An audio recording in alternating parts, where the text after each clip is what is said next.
Nova misija Green Light World Flight, na katero je Matevž Lenarčič 9. aprila poletel in na kateri opravlja meritve črnega ogljika, je dosegla 2/3 predvidene poti, ki skupaj meri 20.000 kilometrov. Trenutno se nahaja v Rusiji, v kraju Ulan-Ude.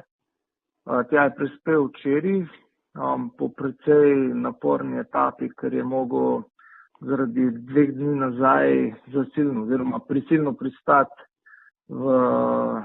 na letališču nekje na severu Kitajske in potem je mogel še iti naslednji dan, namesto da bi letel direktno čez Mongolijo v Rusijo, pristati še enkrat na Kitajskem, kjer smo imeli dogovorjeno gorivo, da ga je natočil, ker tam na letališču, kjer je vmes prisilno pristal, goriva nismo dobili. Je precej komplicirano to logistika s tem gorivom.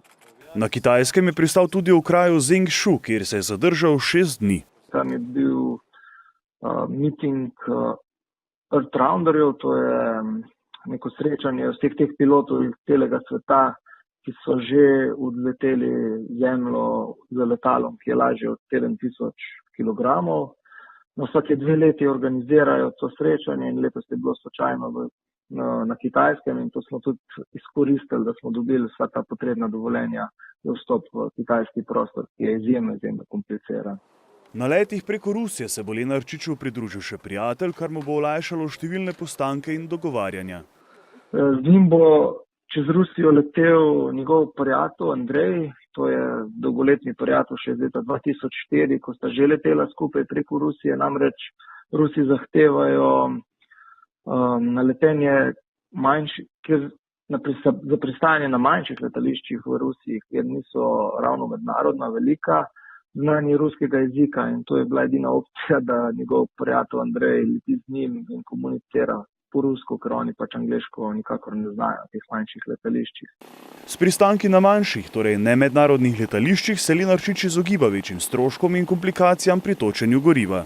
Zdaj, trenutno imam jaz podatek, da imamo dovoljenje odobreno za prelet Belorusije za 10. maj, kar bi pomenilo, če bi bilo res vse idealno, da bi on 10. maja zjutraj štartal iz Moskve preko Belorusije, Poljske, Češke pa nazaj v Slovenijo.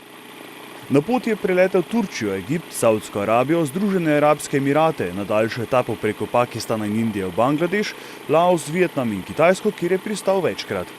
Ja, zelo veliko se je zgodilo, kljub temu, da ni bil to let okrog sveta, ampak ta Azija pa Kitajska je tako komplicirana, da bi imel res kaj zapovedati. Ja. Na mariborskem letališču ga lahko verjetno pričakujemo še maja, kjer bo najbrž tudi delil svoje prigode z nekaj več kot mesec dolgega poleta preko Azije.